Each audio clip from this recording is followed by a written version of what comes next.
नमस्कार, मी अनुष्का आजच्या एपिसोडमध्ये आपल्या सगळ्यांचं खूप मनापासून स्वागत करते. सर्व मंगल मांगल्ये शिवे सर्वार्थ साधिके शरण्ये त्र्यंबके गौरी नारायणी नमोस्तुते.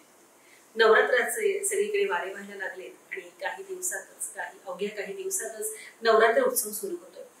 मैत्रिणींनो, मला कुठेतरी नवरात्र उत्सव स्वतःशी खूप जवळचा वाटतो, कारण की देवीची ही जी सगळी रूप आहेत ही मनापासून कुठेतरी देवीमध्ये मी बघते की मला कधी आई सापडते, कधी मैत्रीण सापडते, कधी एक मार्गदर्शिका सापडते किंवा कधी एक पॉझिटिव्ह एनर्जी स्वरूपात देवी मला भासते. त्यामुळे नवरात्र उत्सव हा कुठेतरी आपल्या सगळ्या स्त्रियाच नाही तर सगळ्यांच्याच खूप मनाशी जोडलेला आहे आणि याच्या पॉझिटिव्ह वाईब्स सगळीकडे आता सुरू झाल्या.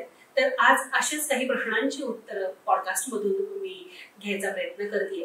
खूप साऱ्या गोष्टी मनात आहेत की नवरात्र म्हणजे काय, नक्की नवरात्रात 9 दिवसच का असतात, किंवा नवरात्राच्या माळा सोडण्यामागचं शास्त्रीय कारण काय, अशी एक ना अनेक प्रश्न माझ्या मनात आहेत. आणि या प्रश्नांची उत्तरं देण्यासाठी संस्कृत भाषेचे तज्ज्ञ प्रणव गोखले सर आपल्या सोबत आहेत. प्रणव गोखले सर हे संस्कृतचे गाढे अभ्यासक आहेत. गेल्या अनेक वर्षापासून विद्यापीठ किंवा विद्यापीठाच्या संलग्न अशा अनेक नामांकित संस्थांमध्ये ते संस्कृत भाषा शिकवण्याचं काम गेल्या अनेक वर्षापासून करतात. गोखले सरांचं आणखी एक वैशिष्ट्य म्हणजे ते कीर्तनकार आहेत आणि त्यांची अनेक कीर्तनं महाराष्ट्रात सगळीकडे झालेली आहेत. त्यांना युवा कीर्तनकार असा पुरस्कार देखील मिळाला आहे. तर असे चतुरस्र व्यक्तिमत्व असलेले गोखले सर आज आपल्यामध्ये आहेत. त्यांच्याशी गप्पा मारून या अनेकविध नवरात्राचा नेमका अर्थ काय हे जाणून घेऊयात. गोखले सर, आपलं आजच्या या एपिसोडमध्ये खूप मनापासून स्वागत. तर प्रणव सर, आपलं आजच्या या कार्यक्रमात खूप मनापासून स्वागत. नवरात्राविषयी वळूयात. तर नवरात्र त्याची धार्मिक म्हणजे पार्श्वभूमी कुठे शोधता येईल, म्हणजे किती जुना आहे हे सगळ्या? आपल्या हिंदू धर्मामध्ये, म्हणजे आता त्या हिंदू या शब्दावर काहींचा आक्षेप असतो, पण वैदिक, सनातन, प्राचीन, हिंदू अशा वेगवेगळ्या नावांनी जो धर्म, जो एक समाजाचा आचार विचार निर्धारित करणारा घटक ठरवला गेला आहे, त्याचा निर्देश आपण करतो, त्याची मुळं ही वेगवेगळ्या ग्रंथातून, शास्त्रातून आपल्याला रुजलेली, पसरलेली मिळतात. मग याच्यामध्ये सगळ्यात प्राचीन वाङ्मय कुठलं, तर वेद वाङ्मय, श्रुती वाङ्मय किंवा वैदिक असं ज्याला म्हटलं जातं. वेदोद्भव, वेदाशी संबंधित म्हणून वैदिक. श्रुती म्हणजे जे त्या ऋषींनी आपल्या समाधी अवस्थेमध्ये ऐकलं, कुठल्याही व्यक्तीने आपल्या प्रयत्नाने, आपल्या कल्पनेने, प्रतिभेने ते लिहिलेलं वाङ्मय नाही, तर त्यांना अनादी स्वरूपामध्ये, ज्याचा कुठेही उगम नाहीये, अपौरुषेय असा दुसरा शब्द येतो, त्या वैदिक वाङ्मयामध्ये आपल्याला जवळ धार्मिक धारणा म्हणून ज्याला म्हणता येईल त्याची मुळं उपलब्ध होतात. मग आता यातला सगळ्यात पहिला घटक काय, तर नवरात्र हे एक व्रत आहे. नवरात्र व्रत म्हटल्यावर त्या व्रताला काही एक आचाराची पद्धत, नियम, दंडक असे दिलेले आहेत. मग या व्रताची सुरुवात कुठे झाली, तर व्रत म्हणून एखाद्या देवतेसाठी जे केलं जातं त्याचे उल्लेख आपल्याला स्मृती किंवा पुराण ग्रंथांपासून पुढे मिळतात.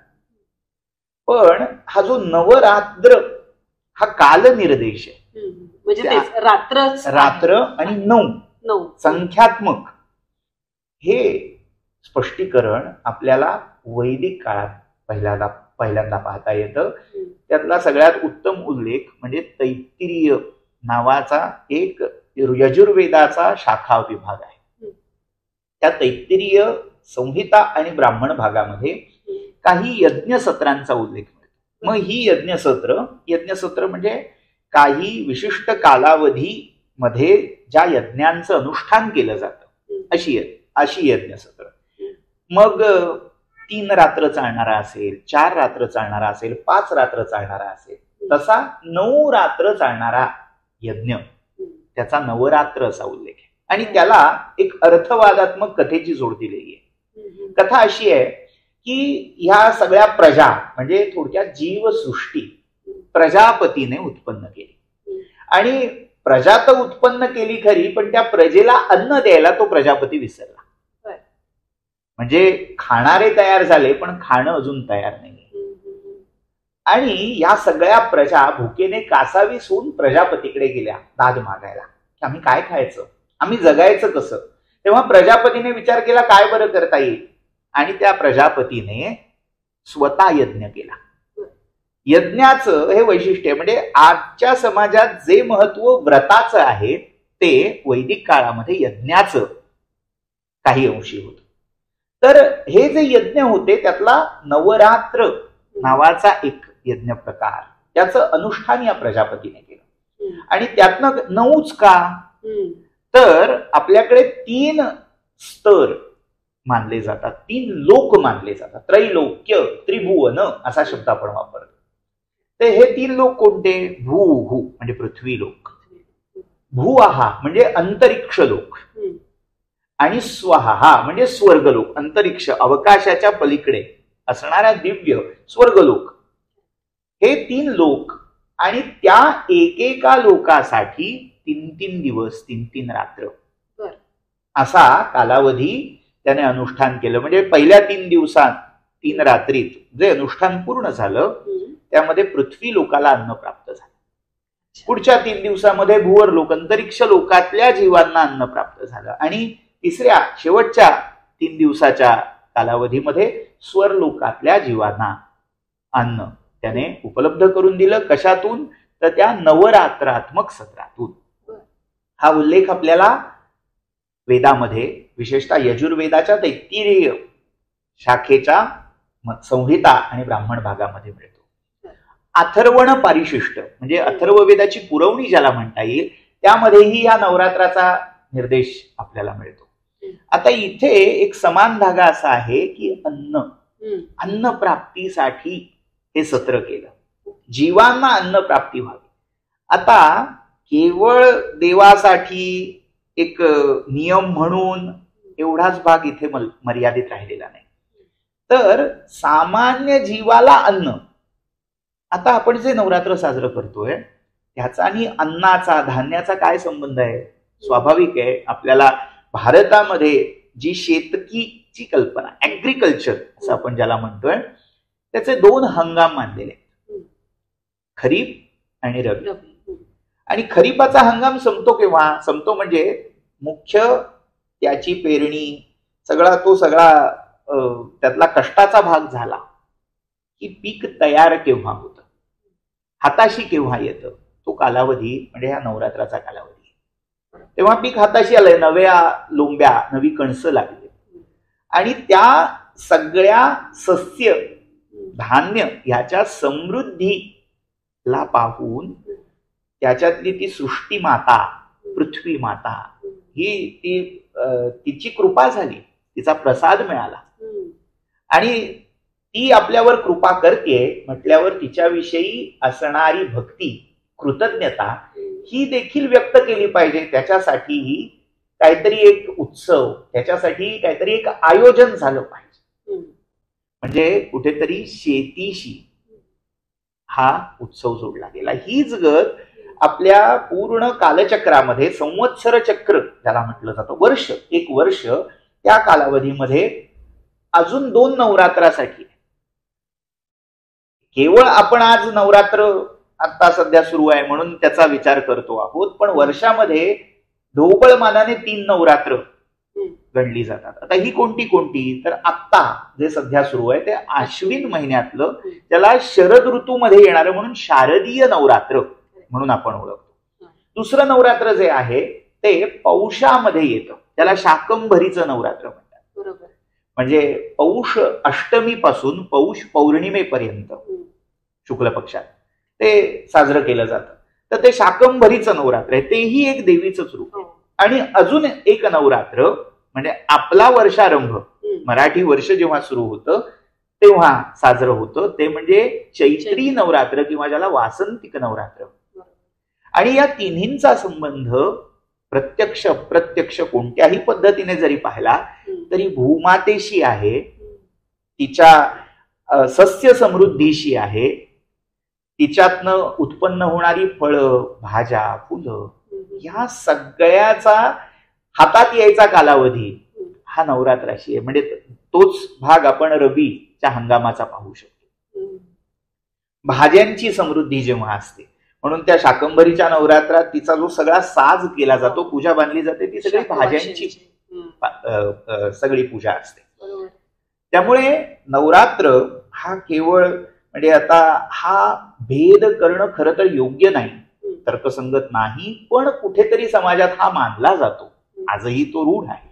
अभिजन आणि बहुजन हा जो भेद आहे, तर केवळ अभिजनांचा, केवळ वेद पठण करणाऱ्यांचा, केवळ पुराण वाचणाऱ्यांचा, धर्मशास्त्रावर हुकूम आचरण करणाऱ्यांचाच हा उत्सव आहे असं नाही, तर तो सामान्य जनांचा, श्रमिकांचा, शेतकऱ्यांचा, सगळ्या समाजाचा. म्हणजे समाज विघटनशील नाहीये, तर एकरसी, एक जिन्सी समाज तो एकत्र येऊन हे उत्सव साजरे करतोय. त्यामुळे नवरात्र हा पूर्ण समाजाचा असल्यामुळे हे आपल्याला वेगवेगळे त्याचे ट्रेसेस म्हणूया पाहता येतात. मग आता सगळ्यात महत्वाचा भाग, पुराणामध्ये जे हे नवरात्र व्रत आलं, मग विशेषतः देवी संबंधी जी पुराण आहे, मग देवी संबंधी पुराणामध्ये सगळ्यात महत्वाचं पुराण हे देवी भागवत आणि दुसरं पुराण महाभागवत. दोन वेगळी पुराण आहेत. आपल्याला जे ऐकून भागवत माहिती असतं ते वैष्णव भागवत, पण त्या व्यतिरिक्त देवी भागवत आणि महाभागवत ही दोन पुराणं शाक्त संप्रदायात आहेत. आणि त्या दोन्ही पुराणामध्ये या नवरात्र व्रताचा उल्लेख येतो. 9 रात्री करायचं व्रत. मग याचा 9 रात्रींचा संबंध काहींनी आदिशक्तीच्या नवरूपांशी, नवदुर्गांशी जोडलेला आहे. काहींनी आदिशक्तीची जी मातृका रूप आहे, मातृका रूप म्हणजे सप्तमाता किंवा सप्तमातृका या पूजल्या जातात. मग त्याच्यामध्ये ब्राह्मी, वैष्णवी, माहेश्वरी, कौमारी, ऐंद्री, वाराही, नारसिंही अशी वेगवेगळी नावं येतात.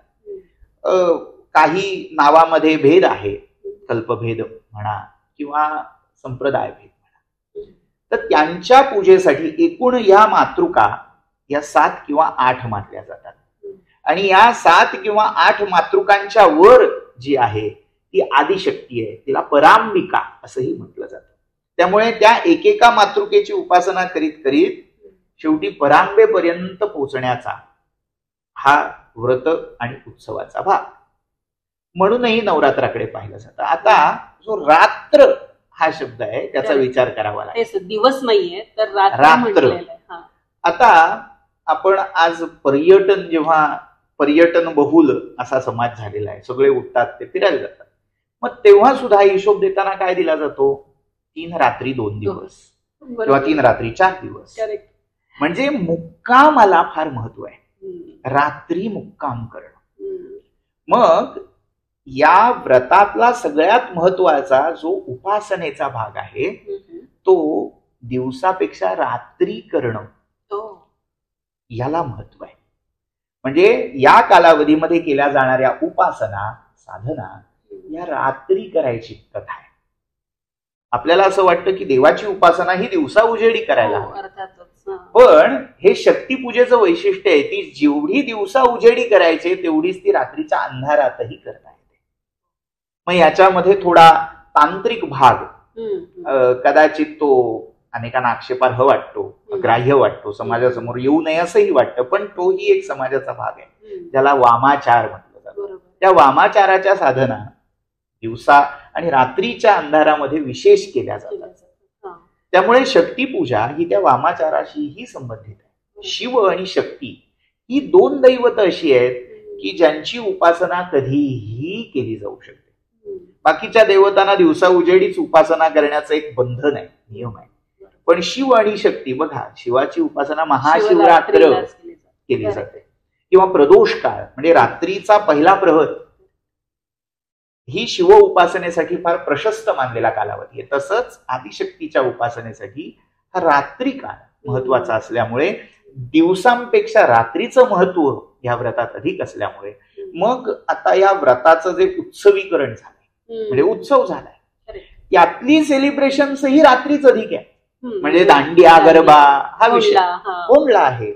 मग दिवसभर आपले व्यवसाय नोकरीधंदा हे सांभाळून जेव्हा लोक थकून घरी येतात तेव्हा हे 9 दिवस असे ठेवलेले आहेत की एनर्जी थोडी शिल्लक ठेवायची, आपल्या कामातून थोडी एक कोटा वेगळा ठेवायचा आणि ती एनर्जी, ती ऊर्जा ही उपासनेसाठी वापरायची. आणि ती उपासना वेगवेगळ्या प्रकारची आहे. कोणी जप करेल, कोणी पूजा करेल, वेगवेगळ्या अनेक उपचारांनी 64 उपचारांनी पूजा सांगितलेली आहे. चतुष्षष्टी उपचार विधान आहे. शंकराचार्यांचं स्तोत्र आहे देवी चतुष्षष्टी उपचार पूजा स्तोत्र या नावाने.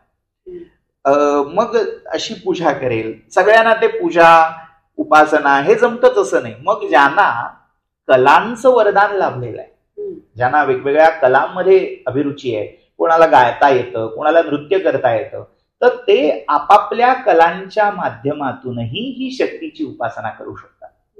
मग नृत्याचे वेगवेगळे, अगदी दांडिया गरबा हे नृत्य प्रकार आहेत, पण ते नृत्य प्रकार म्हणजे माझं नृत्य कौशल्य समाजाला दाखवण्यासाठी नाही. ते नृत्य कौशल्य माझ्यातली ही कला, माझ्यातला हा गुण मला परमेश्वरासाठी कसा समर्पित करता येईल, म्हणजे या कलेच्या माध्यमातून मी देवाशी, देवत्वाशी कसा जोडला जाईल याचा केलेला प्रयत्न, यासाठी हा सगळा खटाटोप आहे. तिथे मी किती छान दिसतोय किंवा दिसतेय आणि मला किती चांगलं नाचता येतं किंवा मला लोकांचं अटेन्शन किती अट्रॅक्ट करता येतं, यासाठी हे प्रयोजन नाहीये. दुर्दैवाने आज असं चाललंय की सेल्फीसाठी दांडिया गरबा, म्हणजे मला खेळता किती येतंय याच्यापेक्षा मी ते करतो, म्हणजे रील्ससाठी किंवा कुठेतरी लाईक्स मिळवण्यासाठी. हे सगळं पाहिलं जात आहे याच्याकडे, पण त्यातला मुख्य गाभा कुठेतरी हरवत चाललाय. तो हरवता कामा नये. कलेच्या माध्यमातून तुम्ही त्या दैवी शक्तीशी अधिकाधिक जोडलं जावं, हा एक अतिशय उदात्त हेतू आहे. त्याच्यातून आपण अजूनही त्याच्यात खूप सूक्ष्म धागा काढला जातो.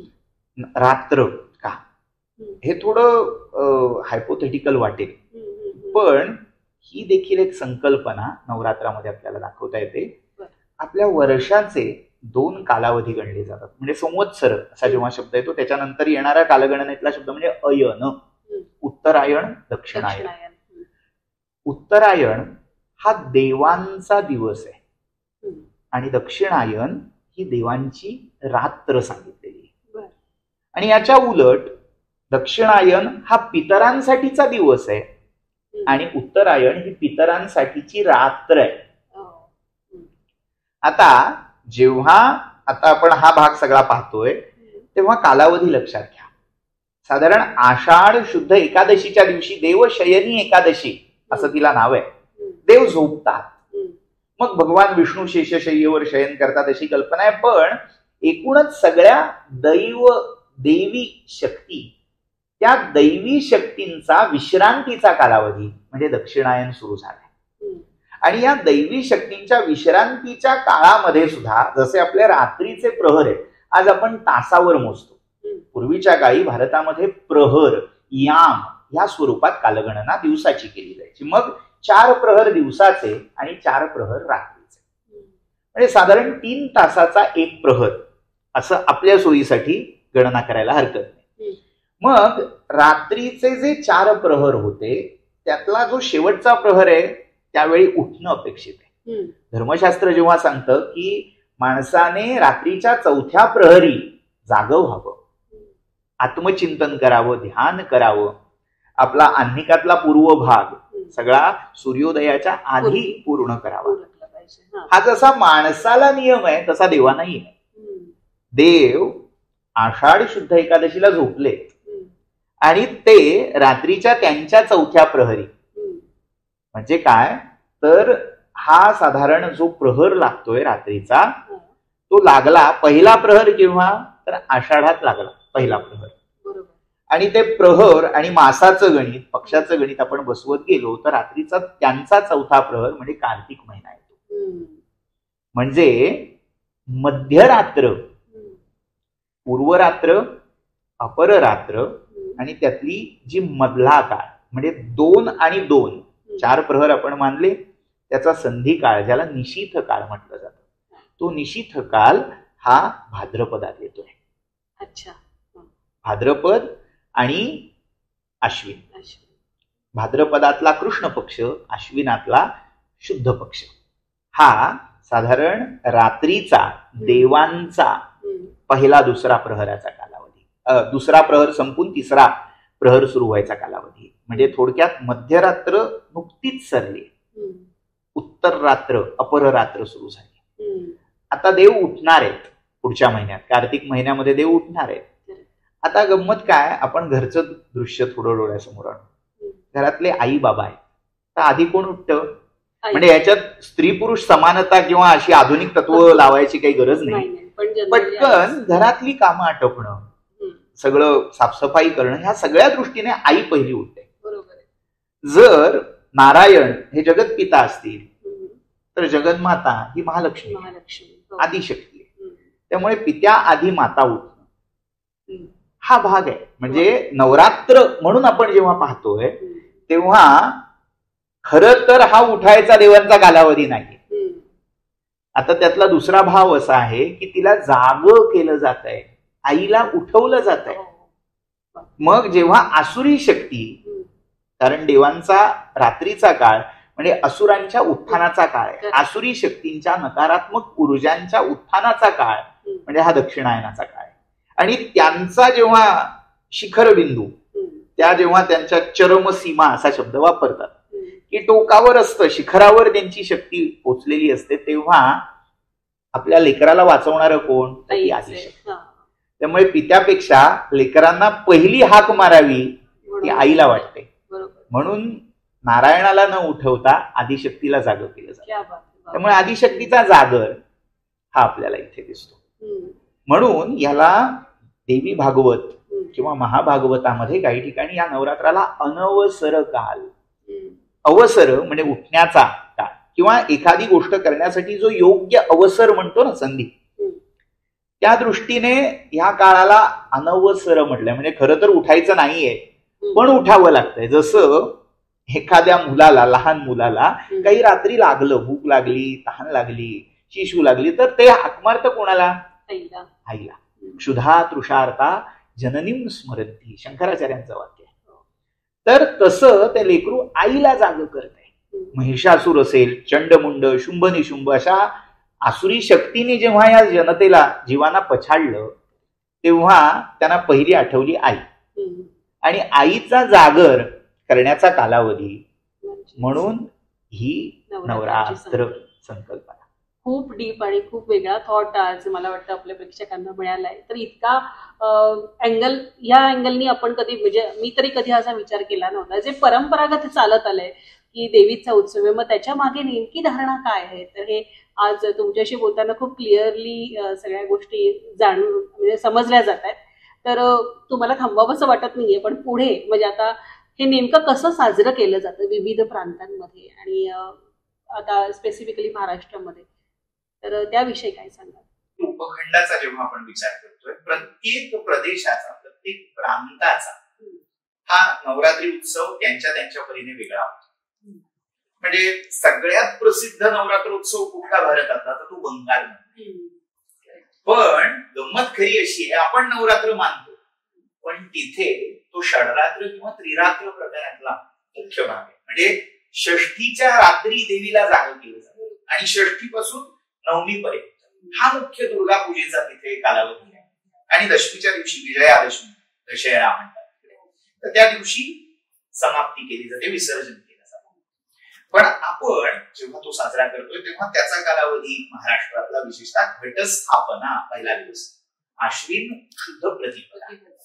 आपल्याकडे छान आरती आहे, नवरात्र वासिनीची आहे. अश्विन शुद्ध पक्षी अंबा कैसरी सिंहासनी हो, प्रतिपदे पासून घट स्थापना करुनी हो, मूलमंत्र जप करुनी भोवती रक्षक ठेवूनी हो, ब्रह्मा विष्णू रुद्र आईचे पूजन करी. आता काय करावं कोणत्या दिवशी हे सर्वसामान्यांना कळायला कुठली पोथ्या पुराण पाहायची गरज नाही. त्यांनी नुसती आरती जरी पाहिली, ऐकली, म्हटली तरी आज काय करणं अपेक्षित आहे ह्याचा थोडा अंदाज सामान्य आरती गाणाऱ्याला, म्हणणाऱ्याला. प्रतिपदेच्या दिवशी घटस्थापना. महाराष्ट्रातलं एक वैशिष्ट्य आहे की शेती बहुल प्रांत आहे, म्हणजे शेती हा इथला मुख्य व्यवसाय. त्यामुळे ह्या उपासनेच्या सगळ्या क्रमामध्ये शेतीचं कुठेतरी एक छोटं आजच्या भाषेत मॉडेल आणलं जातं. भूमातेची उपासना आपण सुरुवातीला पाहिली. आदिशक्तीचं सगळ्यात पहिलं रूप माऊली आई म्हटल्यावर काय पहिलं दिसतं तर पृथ्वी माता आहे. मग ह्या पृथ्वीची एक प्रकारे पूजा ह्या सगळ्या नवरात्रीमध्ये मानली जाते. मग जे प्रतीक वापरलं, आता बंगालमध्ये दुर्गा पूजा ही मूर्ती काढून केली जाते, पण ती मूर्ती सुद्धा पार्थिव प्रतिमा असते. जशी गणपती बाप्पाची आपण मागल्या महिन्यात केली पूजा पार्थिव गणपती पूजा, तशी देवीची मूर्ती पण पार्थिव रूपाची असते. त्याच्यासाठी वेगवेगळ्या ठिकाणाहून माती आणली जाते. आपल्याला देवदास पिक्चर मुळे माहिती आहे की गणिकांच्या अंगणातली माती, अशा वेगवेगळ्या ठिकाणच्या नदीकाठची वारुळाची माती आहे, गाईच्या खुराखालची माती आहे, अनेक ठिकाणची माती आहे. मग त्याच्यामध्ये सुद्धा चांगल्या ठिकाणची वाईट ठिकाणची असं सगळं, हे सगळं विश्व, ही सगळी सृष्टी ही पृथ्वी सत्व रजस आणि तमस या तिन्ही गुणांचं एक रूप आहे. त्यामुळे तिला ग्राह्य अग्राह्य त्याज्य असं काही नाही. सगळं ती आत्मसात करते, सगळं एकवटून टाकते, एकरूप करते. तसं आपल्याकडे जे रूप आहे ते एक आहे घट. घट हे जर एक चिन्ह म्हणून पाहिलं, लिंग किंवा सिंबॉल, आपण जेव्हा ते उलगडत जाऊ तेव्हा घटाचा एक अर्थ गर्भा, मातेचा गर्भ, गर्भाशयाशी आहे. घट हे गर्भाचंही एक प्रतीक आहे. घट हे पूर्णत्वाचं प्रतीक आहे. पूर्ण घट हे भरलेला घट. मग आपण सामान्यतः जो कलश मानतो घट आहे. मग जसं जीवाचं पूर्णत्व प्रजनन जेव्हा होतं, गर्भाशयामध्ये तो पहिला वंशांकुर जेव्हा फुटतो तेव्हा एक प्रकारे एक आयुष्यक्रमाची परिपूर्ती झाली, पूर्णत्व. स्त्रीच्या आणि पुरुषाच्या दोघांच्याही दृष्टीने परिपूर्ती काय आहे तर आपल्यासारखाच एक नवा जीव या पृथ्वी तलावर आणतोय आपण, ही पूर्ती आहे. त्यामुळे पूर्णत्वाचं, मातृत्वाचं असं प्रतीक म्हणून हा कलश घट पूजला जातो. तोही सहसा तांब्याचा, चांदीचा, सोन्याचा नसतो, तो मातीचाच घट कुंभ असाच असतो. मग काही ठिकाणी त्याच्यावर पूर्ण पात्र ठेवून, तांबण ठेवून किंवा पराठ ठेवून त्याच्यात धान्य पसरलं जातं, त्याच्यामध्ये देवीचे टाक स्थापन केले जातात. काही ठिकाणी नुसतं आम्रपल्लव किंवा पंचपल्लव किंवा वेगवेगळ्या प्रकारची पत्री टाकून त्याच्यावर नारळ स्थापित केला जातो आणि अशा स्वरूपात घटाचं पूजन होतं. त्याच्यानंतर महत्वाचा भाग दिसतो तो आपल्याला शेत करणं. त्याच्या भोवती माती पसरली जाते, शेतातली माती आणि त्या शेतातल्या मातीमध्ये 5, 7 किंवा 9 प्रकारची धान्य पेरली जातात. मग गंमत अशी असते की 7 दिवस 9 दिवस रोज त्या शेतावर अभिषेक स्वरूपामध्ये पाण्याचं सिंचन केलं जातं. काही ठिकाणी तो मातीचाच करा किंवा मातीचाच घडा असल्यामुळे त्यातून थोडं थोडं आतलं पाणी पाझरत राहतं, वेगळा अभिषेक केला जातो आणि त्याच्यावर ते धान्य, त्याचे अंकुर हे 9 दिवसात उत्तम रीतीने बाहेर आलेले दिसतात. आणि हे जे आलेले अंकुर असतात, नवा अंकुर, हेच सोनं म्हणून वाटले जातात. ही एक प्रथा आहे. पुन्हा या व्यतिरिक्त काही विशिष्ट उपासनाही केल्या जातात. म्हणजे कशा तर हे 9 दिवस घटाचं प्रयोजन आहे. मग दिवा लावला जातो, अखंड दिवा प्रज्वलित ठेवला जातो. काहींकडे ज्याला दिवटी म्हणजे दिवटी हा नाचवणं म्हणतात तसाही प्रकार 9 दिवस असतो. किंवा षष्ठीच्या दिवशी गोंधळ घातला जातो. गोंधळ घालणं हा आपण नकारात्मक वाक्प्रचार सुरू केलाय, पण गोंधळ म्हणजे त्या देवीच्या सगळ्या गणदळासहित तिला आवाहन करणं, तिचा जागर करणं, तिला जागवणं, म्हणजे गाणी, नृत्य या माध्यमातून आपल्या आतलं ते देवत्व जागर करणं. आणि तो नाद बंबाड हलकल्लोळ असा वाटू शकतो कोणाला. ती जी नादाची उपासना आहे त्याच्यामुळे केवळ आतलं नाही, तुमच्या आतलं वातावरण नाही, तुमच्या घरातलं तुमच्या आजूबाजूचं पूर्ण वातावरण हे एक प्रकारे व्हायब्रंट होऊन जातं, स्पंदन भरून जातात आणि त्या स्पंदनातून कुठेतरी ती आदिशक्ती आपल्याला अनुभवतात. हा एक भाग. मग काही ठिकाणी उपांग ललिता हे व्रत पंचमीच्या दिवशी केले जाते, आरतीत आहे. मग त्याचा एक कुळाचार वेगळा असतो. एक सोमटी शारिका किंवा आजच्या साध्या कळावं यासाठी सांगायचं झालं तर कुंकवाच्या करंड्याचा वरचं झाकण याची पूजा ह्या स्वरूपात ललिता देवीची पूजा केली जाते. ललितांबिका तिला पराशक्ती म्हटलेलं आहे. तिचं अशा करंड्याचा म्हणजे पुन्हा त्याचे करंड आकार लक्षात घेऊ. तर एक एक प्रकारे चिन्ह ते सूचित करत असतात समृद्धी, संपन्नता, परिपूर्ण. मग षष्ठीच्या दिवशी गोंधळ होतो. सप्तमीच्या दिवशी विशेषतः रात्री काही घराण्यामध्ये महालक्ष्मीची पूजा केली जाते आणि काही ठिकाणी सरस्वतीचं आवाहन केलं जातं. मूळ नक्षत्र त्याच्या आगे मागे हा सगळा म्हणजे काहींच्याकडे नक्षत्रानुसार हे आवाहन पूजन होतं, काहींच्या घरी तिथीनुसार म्हणजे सप्तमी, अष्टमी आणि नवमी असं त्रिदिना. म्हणजे आता याच्यात एक लक्षात ठेवण्यासारखा भाग असा आहे की अनेकांकडे काही घरात अडचणी उत्पन्न होतात. सोवे सुतक म्हणजे त्याला जनना शौच आणि मरणा शौच असं धर्मशास्त्रात म्हटलेलं आहे. तर असा जर झाला आणि सगळंच्या सगळं नवरात्र आपल्याला घरी साजरं करता येणार नसेल तर काहीतरी मार्ग काढा असं अशी पृच्छा केली जाते. तर जर 9 दिवस तो अशौचाचा कालावधी नसेल, मध्येच कुठेतरी तो संपत असेल, शुद्धी होत असेल, तर मग उरलेला जो कालावधी आहे मग नवरात्र जमत नसेल तर षडरात्र करा, षडरात्र नसेल तर पंचरात्र करा, पंचरात्र नसेल तर त्रिरात्र करा. म्हणजे प्रतिपदा, द्वितीया, तृतीया, तृतीयेला समजा शुद्धी झाली तर चतुर्थीपासून पुढे षडरात्र उत्सव करता येईल, पंचमी पासून पुढे करता येईल किंवा अगदीच नाही तर षष्ठीच्या रात्रीपासून ते नवमीच्या रात्रीपर्यंत असा त्रिरात्र उत्सव करता येईल. अशी ही एक सोय तिथे पाहिली जाते. त्यामुळे हा जो रात्री उपासनेचा भाग, मग त्या दिवशी जो मी षष्ठीचा उल्लेख केला महालक्ष्मीचं पूजन, मग ते करत असताना विशेषतः तांदळाची उकड काढून किंवा काही ठिकाणी पंचधान्याची उकड काढून म्हणजे त्याचं पीठ एकत्र करून त्याच्यापासून देवीचा मुखवटा तयार केला, मुख प्रतिमा फक्त, आणि तिची पूर्ण भरलेल्या घागरींवर किंवा कलशांवर स्थापना करून तिला पूर्ण स्त्रीच्या रूपात नटवलं जातं आणि तिचा जागर करण्यासाठी समोर घागरी कुंकणं, वेगवेगळी गीत गाणं असे वेगवेगळे उपासनेचे प्रकार केले. तर घागरी कुंकणं आणि त्यातलं दुसरं अजून एक वैशिष्ट्य आहे की पुरुष देखील घागरी कुंकू शकतात, त्याला घटाधमान असा शब्द आहे.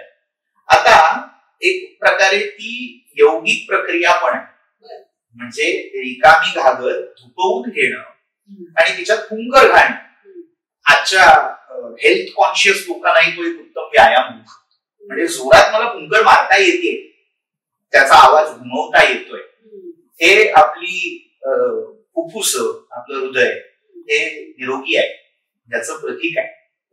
ते करता येत आहे म्हणजे तुमचं श्वसन संस्था सक्रिय आहे, निरोगी आहे, हे आपल्याला त्यातनं काढून बघता येईल. तो एक खेळ म्हणूनही केला जातो. आणि दुसरं त्याच्यामध्ये काही अशा गुप्त शाक्त उपासनेतल्या क्रियाही सिम्बॉलाइज चिन्हांकित केल्या, म्हणजे त्याची प्रतीक फक्त वापरली गेली. मुख्य सामान्य उपासकाला सगळी शाक्त उपासना, वामाचार, दक्षिणाचार हे कळणं, समजून घेणं हे फार दुष्कर आहे, ते कळणारही नाही. पण कुठेतरी कोणत्या तरी पद्धतीने त्या प्रतीकांच्या माध्यमातून आम्ही शक्तीशी, आदिशक्तीशी, जगन्मातेशी जोडले जातोय. हा जो विचार आहे तो त्यातला फार महत्वाचा आहे. तर ती म्हणजे अष्टमी ज्या दिवशी प्रदोषकारी असते त्या दिवशी म्हणजे षष्ठीला सरस्वती पूजन, सप्तमी त्या दिवशी रात्री, हे जर अष्टमी त्यावेळी लागत असेल, रात्री लागत असेल म्हणजे असं बरेच वेळा प्रश्न येतो की आज सूर्योदयाला सप्तमी होती, मग अष्टमीची महालक्ष्मी पूजा आज का? तर जरी सूर्योदयाला सप्तमी होती तरी सूर्यास्ताच्या वेळी किंवा सूर्यास्ताच्या नंतर अष्टमी लागत असणार, प्रदोषकाली अष्टमी असणार, त्यामुळे ती प्रदोष व्यापिनी पूजा अशी सांगितल्यामुळे सप्तमी उजाडती, पण सूर्यास्ताला अष्टमी लागल्यामुळे ती पूजा त्या दिवशी केली. आणि नवरात्रातला सगळ्यात महत्वाचा कालावधी कोणता असेल तर अष्टमी आणि नवमी, म्हणून त्यांना महाअष्टमी आणि महानवमी म्हटलं जातं. अनेक लोक बाकी 9 दिवसांचे उपास जमले नाही, उपास हा अपभ्रंश आहे, तर तो उपवास जर जमला नाही तर अष्टमीचा उपवास किंवा नवमीचा उपवास. आता तू उपवास करून पारणं हे काहींकडे नवमीच्या दिवशी केले जातं, काहींकडे दशमीच्या दसऱ्याला केलं जातं. मग ते करत असताना अन्नसंतर्पण म्हणजे अन्नदान केलं जातं. काहींच्या घरी सप्तशतीचा पाठ करण्याची, सप्तशती जप होम हवने संपत्ती करुणी.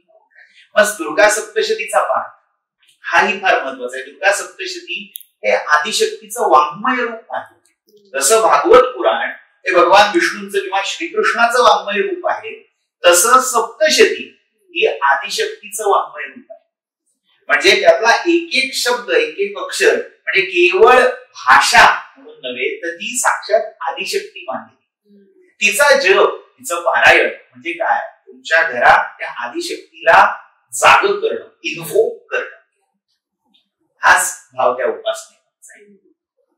तर अशा वेगवेगळ्या पद्धतीने ह्या नवरात्र व्रताचं पालन किंवा उत्सव म्हटलं तर त्याचं आयोजन केलं जातं. आता अजून एक महत्वाचा प्रश्न आहे की नवरात्रात आपण अखंड दिवा देवापुढे, देवीपुढे त्याचं प्रतीक म्हणून चालू ठेवतो, तर त्याचं काय महत्व आहे? म्हणजे अखंड दिवा चालू ठेवण्याचं. दिवा देवता असणं हे जागृतीचं प्रतीक आहे. जाग करणं किंवा जाग असणं. घरात दिवा जळतो याचा अर्थ कुठेतरी जाग आहे. आजही आपण म्हणतो की हा घरात दिवे दिसतात म्हणजे जाग आहे. तसं ते देवत्व जाग आहे याचं प्रतीक म्हणून तो दिवा खंड उजळलेला असतात. आता त्याच्यातून काही रूढी तयार झाल्यात, मग तो दिवा अचानक विझला तर काहीतरी होऊ शकतो. ह्या सगळ्या ज्याच्या त्याच्या श्रद्धेचा, विश्वासाचा भाग आहे. त्याच्यात अधिक खोलात न शिरता ते देवत्व तेवत राहो, जागृत राहा, यासाठी मला काहीतरी प्रतीक आवश्यक आहे. त्या प्रतीकाचं काम हा देवता दिवा. त्यामुळे त्याच्याकडे मांगल्य, सकारात्मक या भावनांनी जरूर पाहतो, पण इतकंही त्याचा ऍडिक्ट होऊ नये की बापरे आता म्हणजे तो चुकून काही वाऱ्यामुळे किंवा हा मालवला गेला, तेल संपल्यामुळे, वाद संपल्यामुळे तर आता देवी कोकणार किंवा आता संपलं सगळं, असा कुठलाही भाव आणायची गरज नाही. ते अगदी नैसर्गिक आहे. आणि तुम्ही आपण चर्चा जशी करतोय तसं ती आईच आहे, तर मला असं वाटत नाही की आई कुठल्या मुलांवर रागवेल. तर त्यामुळे हा तो प्रश्न अगदीच म्हणजे मी म्हणते तसं किंवा तुम्ही म्हणता तसं अँगल आपण विचार करायला काहीच हरकत नाही. अनेक ठिकाणी घटांवर वेगवेगळ्या माळा सोडल्या जातात, म्हणजे पहिल्या दिवशी एक, दुसऱ्या दिवशी दोन. याचंही काही शास्त्रीय महत्व आहे? शास्त्रीय म्हणण्यापेक्षा शास्त्रात रूढी अशी एक उक्ती संस्कृतमध्ये, म्हणजे बरेच वेळा मूळ ग्रंथामध्ये त्याचे काही उल्लेख नसतात, पण विशिष्ट प्रदेशामध्ये, प्रांतामध्ये ती रूढी होऊन जाते. आता ह्या रूढी बनण्यामागचं कारण काय? प्रत्येक प्रांतातल्या आदरातिथ्याच्या कल्पना, त्याच्यामध्ये केले जाणारे उपचार हे वेगवेगळे, किंवा त्या प्रदेशातली जी ठळक वैशिष्ट्ये आहेत, उत्पादन म्हणजे शेतीत येणारी उत्पादन असतील, त्याचाही या सगळ्यावर परिणाम होत असतो. म्हणजे उदाहरणार्थ जिथे आंबा भरपूर आहे तर तिथे दारावर मंगल तोरण म्हणून आम्रपल्लव लावलं जातं, पण जिथे आंबा नाहीये तिथे बांबूची पानंही लावली जातात. आता बांबूचा विचार जर वेगळ्या दृष्टीने केला तर आपण फार प्रशस्त मानत नाही. आता हे जे स्थित्यंतर आहे ती प्रादेशिक असतात. तसं नेमका कसली माळ सोडायची याचेही वेगवेगळे निर्देश आहेत. आता काय आहे, पुष्पमाल्य, फुलं किंवा हार हे देवाला अर्पण करणं हा एक उपचाराचा अगदी धर्मशास्त्रात, पुराणात, स्मृतीमध्ये येणारा भाग. आपण फुलं अर्पण करतो, फळांचा नैवेद्य दाखवतो. मग ती फुलं कुठली असावीत? मग काही ठिकाणी तिळाची फुलं असतात, किंवा काही ठिकाणी जास्वंदीची फुलं वापरली जातात, काही ठिकाणी झेंडू, गोंडा, त्याची फुलं, त्या त्या ऋतू कालोद्भव अशी जी पुष्प असतात त्याची माळ करून घालायची पद्धत. त्यांच्याकडे काहीच नाही तर त्यांच्याकडे उपलब्ध असणाऱ्या मग विकत आणलेल्या शेवंतीची, जाईजुईची, जशी ज्याला उपलब्धी आहे त्याची माळ करून घालायची प्रथा आहे. मग आता काहीकडे एक एक माळ रोज असा एक प्रथेचा भाग, ही रूढी आहे, प्रथा आहे. किंवा मग काही लोक चढत्या क्रमाने, अधिकस्य अधिकम फलम, या दृष्टीने आज पहिली माळ आहे तर एक माळ, उद्या दुसरी आहे तर 2 माळा, परवा 3, याही क्रमाने काहीकडे पद्धत दिसते. अजून एक त्यात प्रथा, वेगवेगळ्या पुऱ्यांचे फुलोरे बांधले जातात. मग पुऱ्या, कडकण्या असे वेगवेगळे पदार्थ, खाद्यपदार्थ, यांच्याही माळा किंवा यांचे फुलोरे करून तेही घटावर बांधले जातात, अर्पण केले जातात. आता तुमच्याकडे जे जे उत्तम आहे ते माझ्या आराध्य इष्ट देवतेला मी अर्पण करावं, कारण ते त्याच्याकडून मला मिळालं. मग फुलं असतील, फळं असतील किंवा हे अन्नपदार्थ असतील, हे सगळं मला मिळालं का? तर त्याची कृपा आहे. मग त्याच्या कृपेने जे मला मिळालं ते मी त्याला कृतज्ञतेने अर्पण करतो. इथे मधला जो संदर्भ आहे, देवान भावयतानेन ते देवा भावयित्वा परस्परम भावयन्तः श्रेयः परम अवाप्स्यत. देवांना तुम्ही कृतज्ञतेने तृप्त करावं आहुती देऊन, आणि देवानी माझी आठवण याने ठेवली आहे म्हणून तुमच्यावर निसर्गाच्या रूपात, सृष्टीच्या रूपात भरभरून वरदानाचा वर्षाव करावा. खूप उदात्त विचार आहे हा, आणि खूप म्हणजे कुठेतरी पुन्हा माणूस आपल्या संस्कृतीशी, परंपरेशी नाळ जोडली जाते ती ह्या सण उत्सवाच्या निमित्ताने. तर खूप मला असं खूप छान वाटतं हे की धर्मशास्त्राने किंवा यांनी सगळ्यांनी हा किती खोल विचार करून ह्या सगळ्या परंपरा आहेत किंवा रूढी आहेत या आपल्या जनमानसामध्ये रोवल्यात, आणि आपण ते छान पद्धतीने अजून आणले आणि पिढ्यानपिढ्या या गोष्टी टिकत राहतील. तर हे खूप छान वाटतंय. आणखी एक प्रश्न असा येतो नेहमी की म्हणजे आता नवरात्र हा स्त्रियांचा उत्सव मानला जातो, तिथे स्त्रियांची पूजा होते, हळदी कुंकू समारंभ होतात, कन्यापूजन होतं. तर कन्यापूजनाचं काही विशेष महत्व जे आहे तर ते काय तुम्ही सांगा त्याविषयी? सगळ्याच मूळ आहे, जे जे पेटीचे भूत ते माणसे बघतात. आपल्याला जो जो जीव, फक्त माणूस नाही, पशु पण, पक्षी पण, प्रत्येका ठिकाणी ते भगवत तत्व आहे, प्रत्येका ठिकाणी त्या ईश्वराचं अस्तित्व आहे. हा भाव भारतीय संस्कृतीचा कुठेतरी गाभा आहे. आपण प्रत्येक जीवाला मान देतो, म्हणजे विद्या विनय संपन्ने ब्राह्मणे गविहस्तिनी शूनी चैव श्वपाकेच पंडिता समदर्शिना, इथेतला श्लोक आहे.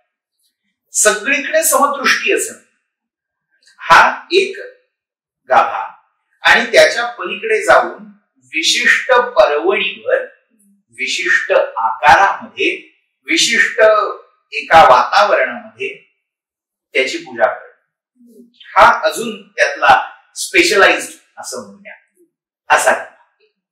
हा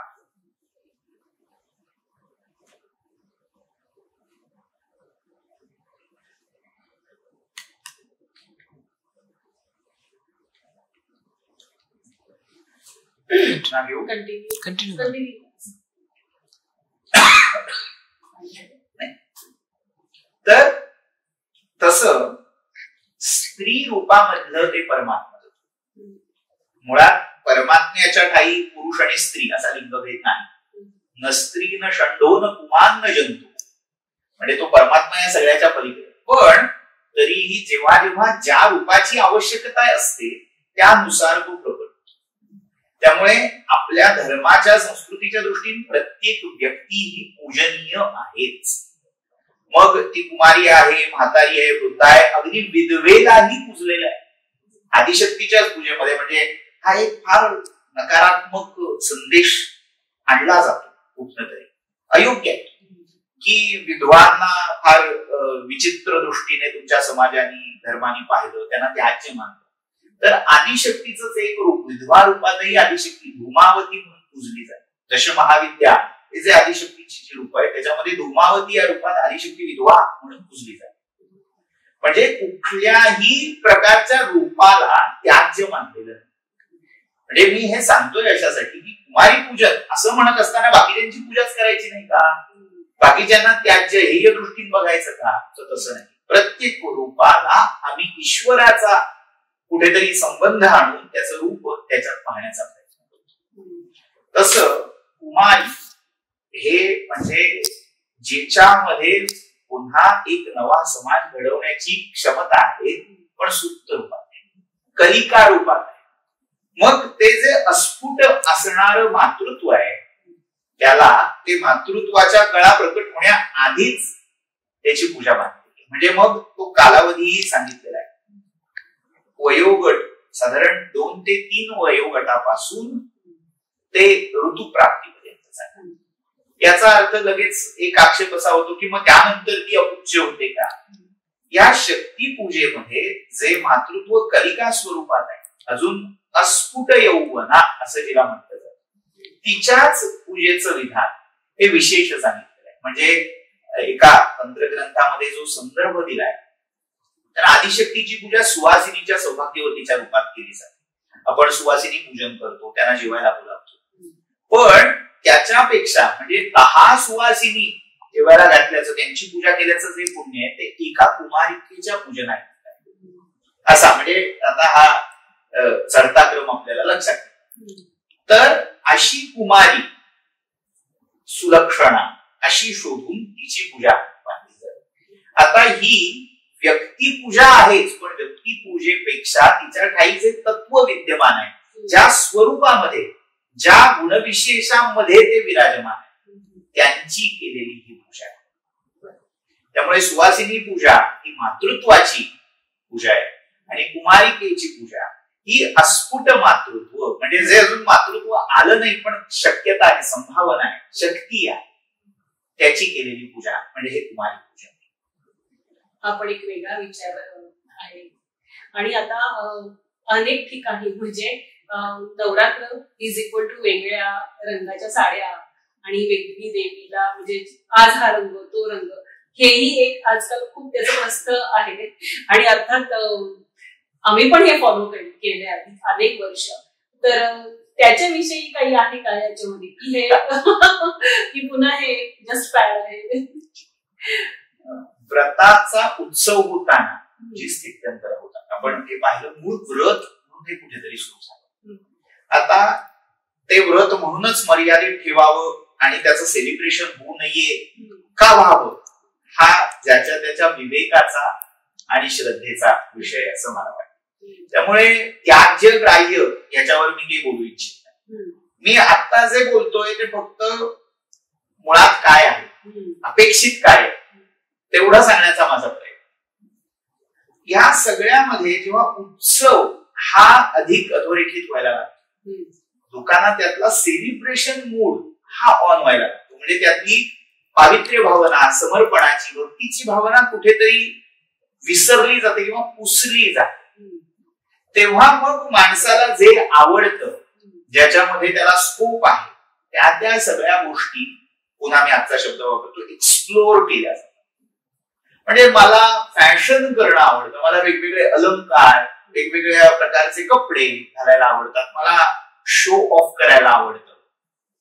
मग त्याची निमित्त आम्ही या उत्सवात शोधायला. मग सेल्फी काढण्यासाठी ऑफिस मधल्या सगळ्या महिलांनी समान रंगाचं वस्त्र परिधान करून काढणं वगैरे वगैरे, ठीक आहे, हा उत्सवातला सेलिब्रेशनचा म्हणून भाग करायला हरकत.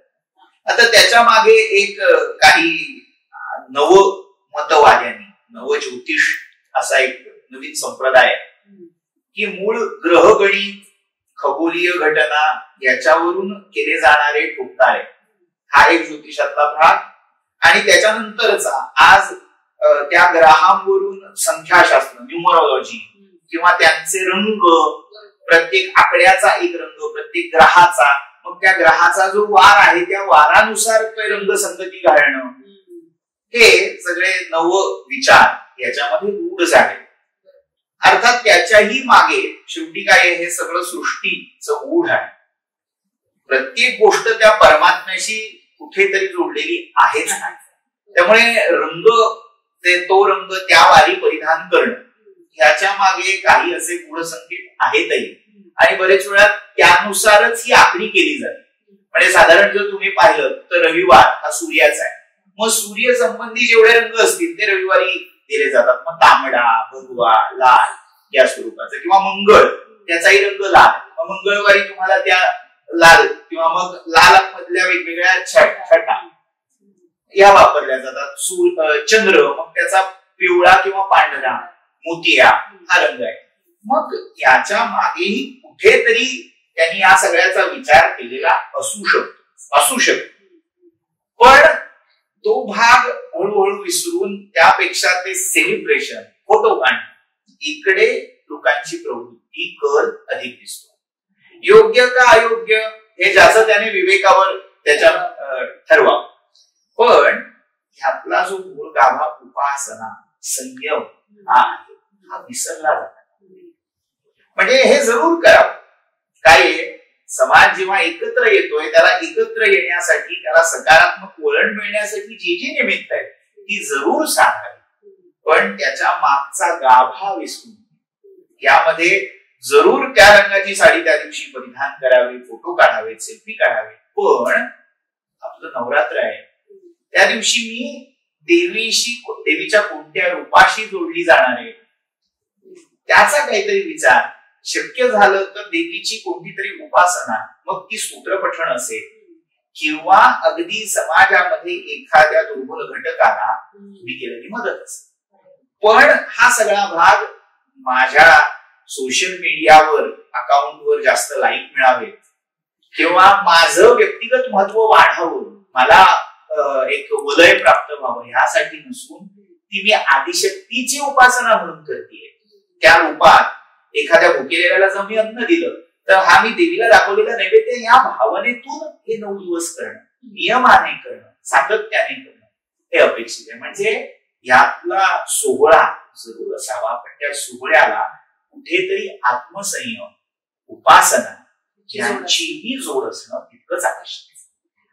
आता बोलता बोलता तुम्ही अगदी साध्या सोप्या ज्या आहे देवीच्या उपासना कराव्यात असं सांगितलंय.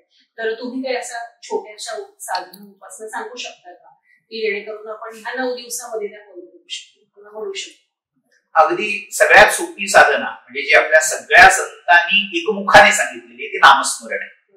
मग आदिशक्तीच्या वेगवेगळ्या स्वरूपांचं, आपली जी कुलदेवता असेल तिचं नामस्मरण आपण 9 दिवस करू शकतो, अखंड करू शकतो. मग संख्यात्मक जर आपण म्हणजे माळ ओढणं, एका विशिष्ट संख्येत जप करणं, असाही आपण नियम करू शकतो. दुसरा भाग मग देवीची वेगवेगळी स्तोत्र आहे. मग सहस्रनाम स्तोत्र आहे. मग आपल्याला जे देवी रूप आवडत असेल, प्रत्येकाला एकच रूप, म्हणजे एखाद्याला काली हे रूप भावत असेल तर दुसऱ्याला लक्ष्मी हे रूप आवडत असेल, कोणाला शारदा, सरस्वती आवडत असेल तर कोणाला नाही ही सगळी रूप नाही, माझी कुलस्वामिनी तुळजाभवानी आहे तिचंच रूप मला जवळचं वाटत असेल तर त्या रूपाची उपासना ही वेगवेगळ्या स्तोत्र आणि मंत्राच्या माध्यमातून केली जाऊ शकते. मग त्या रूपांची स्तोत्र आहेत. आपण थोडं आता गुगल केल्यावर सगळं मिळतं, पण अशी काही उपासनेची स्तोत्र ही पुस्तक स्वरूपामध्ये उपलब्ध आहेत.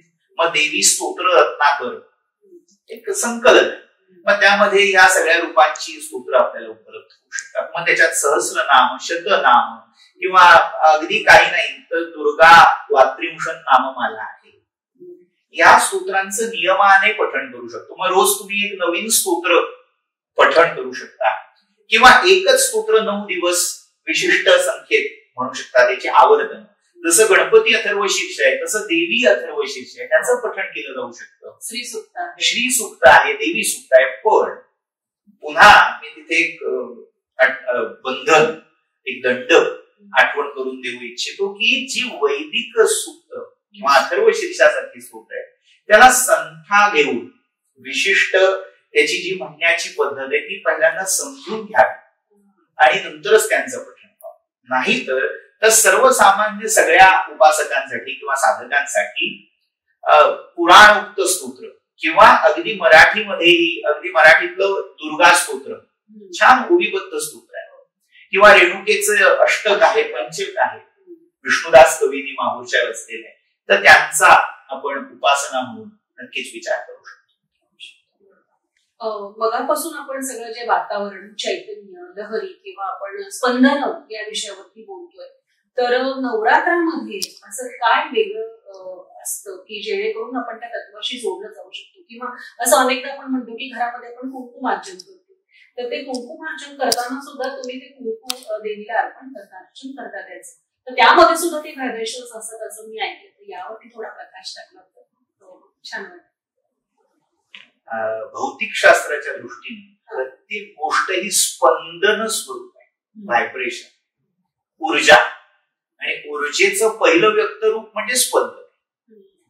त्यामुळे आपण जे जे काही करतो ते त्या प्रत्येक गोष्टीला एक त्याचं स्पंदन आहे. आपण साधा हात जरी हलवला तरी त्याचं एक स्पंदन उत्पन्न करतो. मग नवरात्रामध्ये ह्या सगळ्या स्पंदनांचा विचार करून वैश्विक स्पंदन, युनिव्हर्सल व्हायब्रेशन असं जर मानलं तर त्याचा मूळ स्रोत, मूळ अधिष्ठान ही स्पंदात्मिका पराशक्ती आहे, ती आदिशक्ती.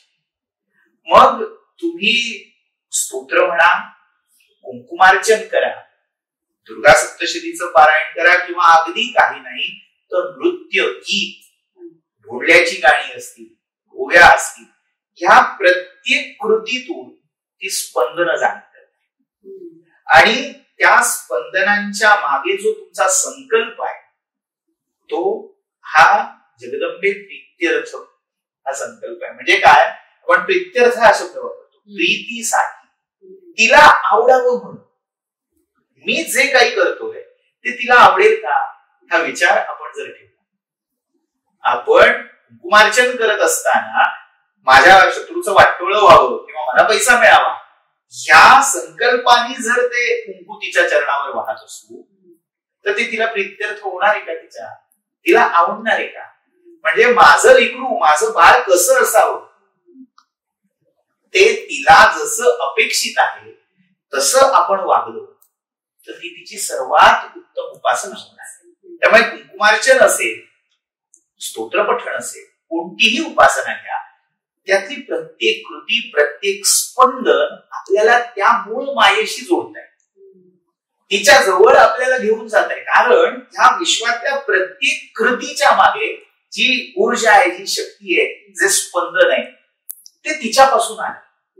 म्हणजे तेच माध्यम आपल्याला तिच्यापर्यंत जोडणार आहे, तो दुवा आहे आपल्यामध्ये. हे जर भान ठेवलं, म्हणजे मी शंकराचार्यांचाच एक श्लोक उद्धृत करू इच्छितो. शिव अपराध क्षमापन सूत्रात ते असं आचार्य म्हणतात की आत्मातून गिरिजामती सहचरा प्राणा शरीरम दुहम पूजा ते विषयोपभोग रचना निद्रा समाधी संसार पदयो प्रदक्षिण विधी स्तोत्राणी सर्वागिरो यद्यत कर्म करोमि तत्तदखिलम शंभो तवारा. म्हणजे काय, हे शिवाच्या, शंभूच्या बाबतीत आहे, ते पण शक्तीच्या बाबतीत ना. मी जे जे काही करतोय, पूर्वार्ध थोडा बाजूला ठेव, पूजा ते विषयोपभोग रचना. मी जे विषयोपभोग घेतोय, मी जेवतोय, मी खातोय, मी काहीतरी पिक्चर बघतोय, हे सगळं तुझी पूजा होऊन जाईल. का तर ते करत असताना मी तिच्या प्रीत्यर्थ करतोय हा भाव, हे भान मनात जागं असेल तर तुम्ही जे करा ती उपासना होईल, तुम्ही चालाल ती तिची प्रदक्षिणा होईल, तुम्ही जी बडबड कराल ती तिची स्तुती स्तोत्र होईल. पण सर्वसामान्यपणे हा भाव, हे भान जपणं कठीण असतं. म्हणून आपल्याला त्याला सकारात्मकतेची जोड देण्यासाठी स्तोत्र, मंत्र, या उपासना, नियम याची जोड द्यावी लागते. म्हणजे कुठेतरी तो भाव आणि त्या भावानंतर कुठेतरी ते भान मनुष्याला प्राप्त होऊ शकतं. त्यामुळे नवरात्र हा ते आत्म्याचं, आत्मशक्तीचं, आत्मशक्तीची मूळ अधिष्ठात्री जी आदिशक्ती आहे तिला जाग करण्याचं आणि ती आत जागी आहे ते भान जपण्याचं व्रत आणि उत्सव. खूप छान. आणि इतकं सुंदर वाटलं ह्या सगळ्या वेगळ्या अँगलनी आज नवरात्र कळालं असं मी म्हणेन. तर सर खूप छान वाटलं बोलून तुमच्याशी. तर देवीच्या एका श्लोकाने आपण याचा एक एपिसोडचा शेवट करूया. तर काय तुम्ही म्हणाल? पुन्हा म्हणजे शंकराचार्यांच्या पुढे आणि मागे जाताच येत नाही, कारण त्यांच्या इतका ज्ञानी आणि ज्ञानाच्या उत्तर दशेमध्ये पुन्हा भक्ती असा कुणी कवी अगदी दुर्मिळ आहे.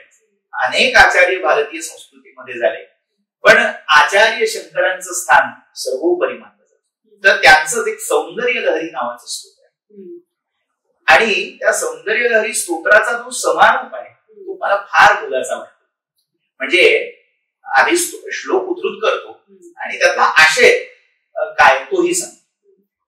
तो श्लोक असा: प्रदीप ज्वालाभिर्दिवसकर नीराजन विधी सुधा सूतेश चंद्रो जल वैदर्घ्य घटना स्वकीयैरंभोभिः सलिल निधि सौहित्य करणं त्वदीयाभिर्वाग्भिस्तव जननी वाचां स्तुतियम्. आता असा थोडक्यात आशय आहे की ही जी स्तुती मी केली, शतक काव्य आहे सौंदर्य म्हणजे 100 श्लोकांनी स्तुती केली, पण एवढी सगळी करून शेवटी आचार्य म्हणतायत, अगं मी जे बोललो ते तुझ्याकडून जी स्फूर्ती मिळाली त्याच्याच आधारे मी बोललो.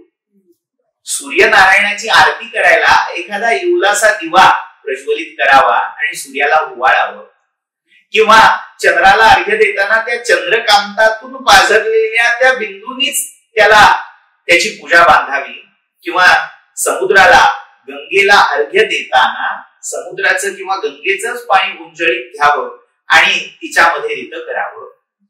तसं माझं हे स्तोत्र आहे, तसं माझं कवन आहे. मला वाटतं आपण जी प्रत्येक कृती करतो तिला भले तुम्ही उपासना म्हणा, ती करण्यासाठी ऊर्जा, ती करण्यासाठी शक्ती येते ती त्या आदिशक्तीकडून.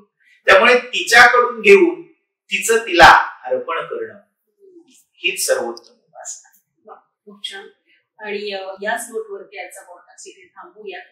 सरांना पुन्हा एकदा ऐकण्याची खरंच उत्सुकता आहे. तर जगदंबेच्या कृपेने योग आला तर पुन्हा एकदा आपण बोलूच या. तर धन्यवाद, तुमचे खूप खूप आभार. तर हा होता आजचा एपिसोड.